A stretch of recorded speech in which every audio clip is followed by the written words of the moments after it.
What's a good Black Star Podcast? Welcome back to the channel.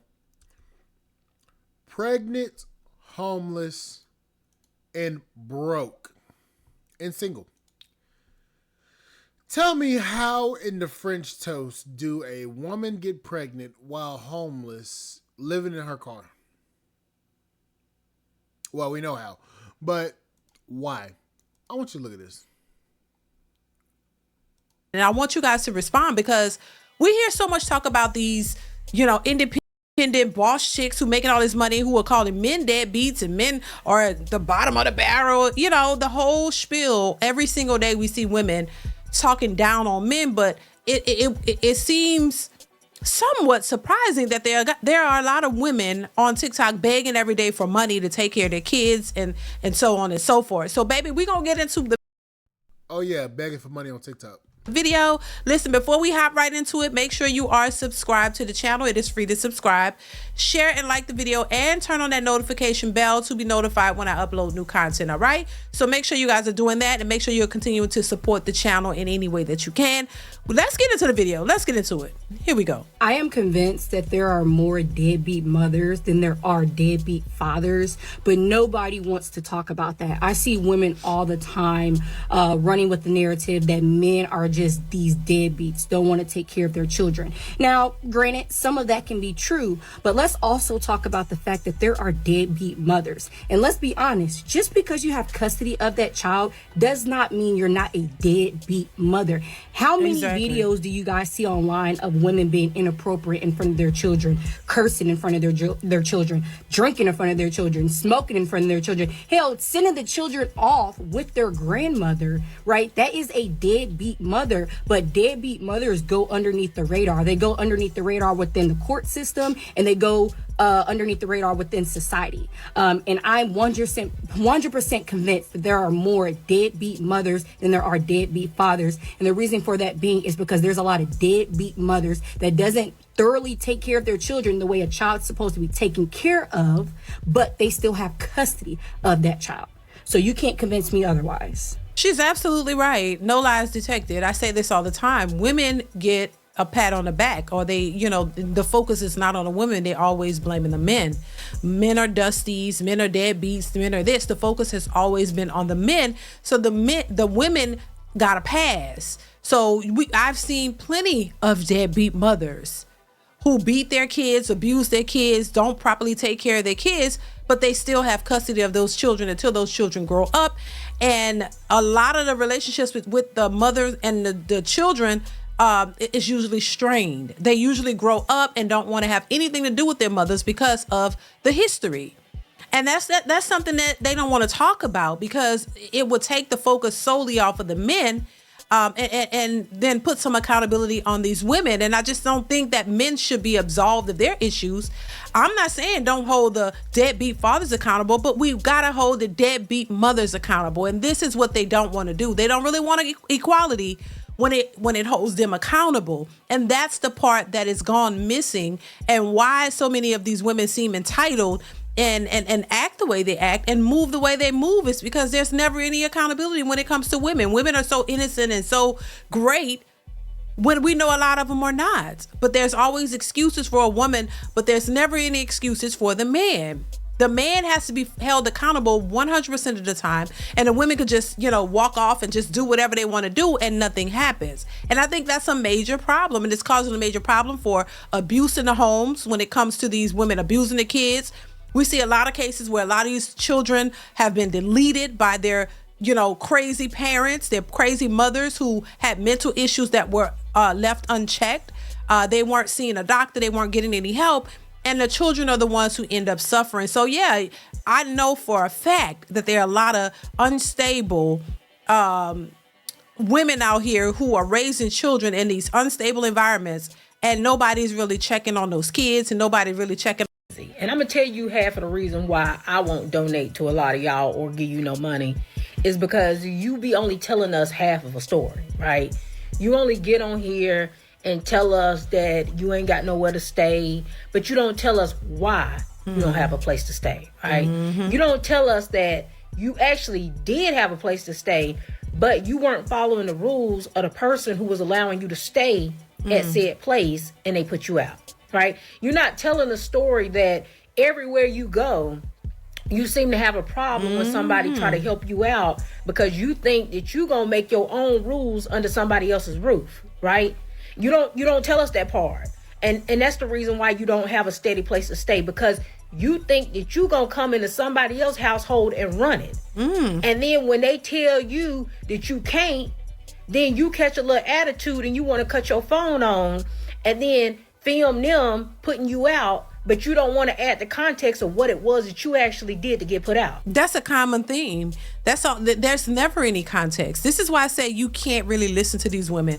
They know that they're going to get the sympathy points from other women. So they give you the salacious part to tug on your heartstrings and make you feel sorry for them so that you can donate or help them out. But they never really give you the full story.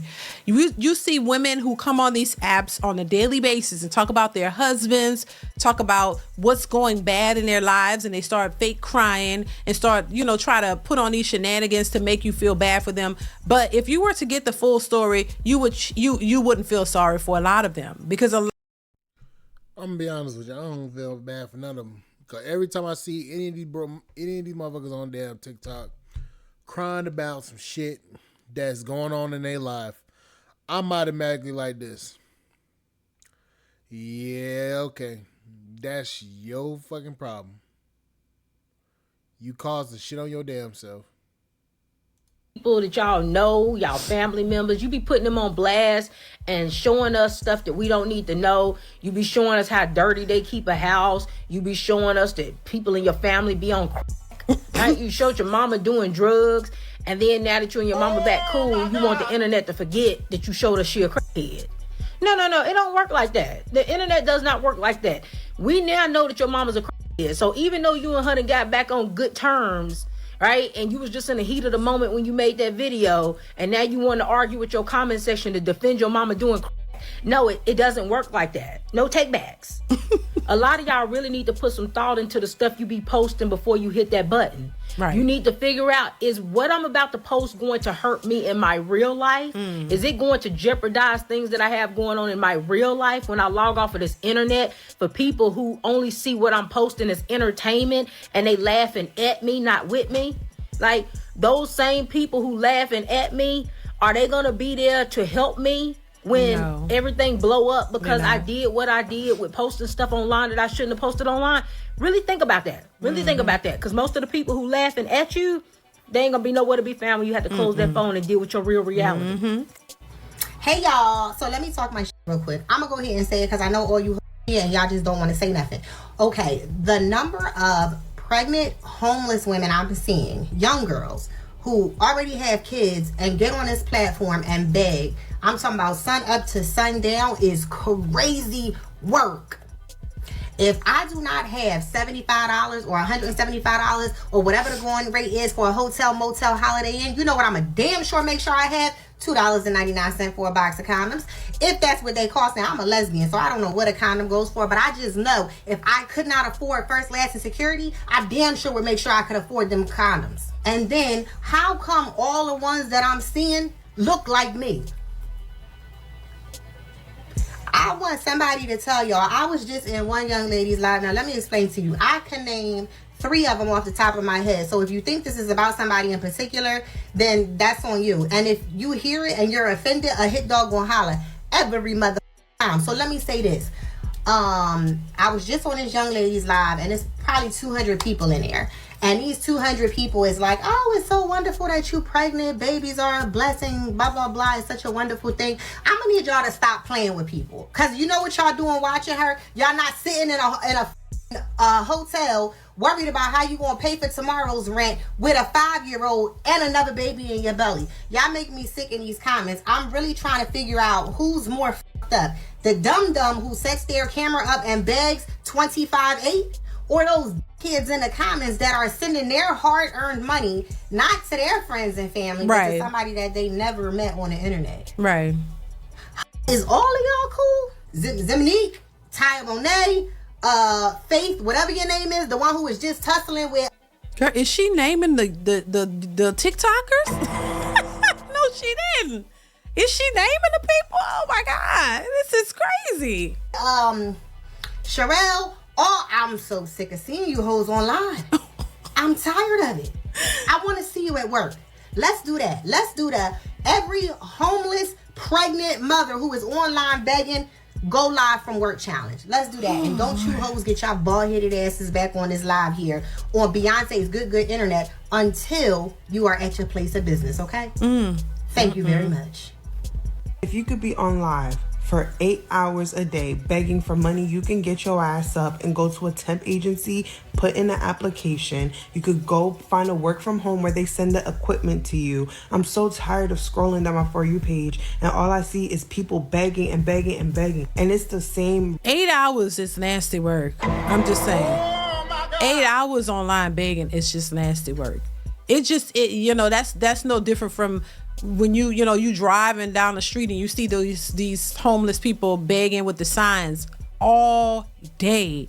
Like, you could go somewhere in the morning and say you go to work and you see them standing in the medium of the street with their signs from 8 in the morning.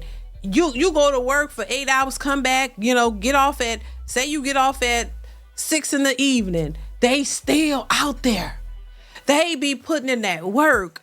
They be out there begging all day. So I guess this would be equivalent to that. Just sitting on TikTok, just begging all day, just begging any and everybody who will give you $1. So times are hard and I get it, but everybody got to figure it out. And you just can't always think that other people have extra to always give to somebody. People got to take care of their own families and their own lives. They don't always have extra to give to you because you sitting down and don't want to go get a job or don't want to do nothing productive and think that somebody owes you something. So once again, I always say it's a entitlement where you think people are just supposed to give you something just because you asked for it.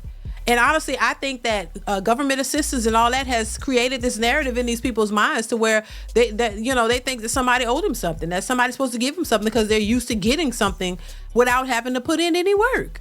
But this is insane to me. Yeah, beg talk definitely needs to go. I'll just let that go for a little while because, let's face it, I've done a lot of beg talk videos. And honestly, I do got to do some more because there's a lot of content that I've been missing. And I've been trying to get back to beg talk, but there's been a lot of stupid shit going on too. But, yeah, these beg talkers and shit, I don't know what to say.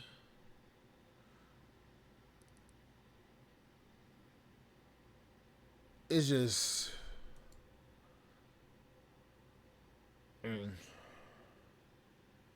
says this. These people need a job. They need to get a damn job.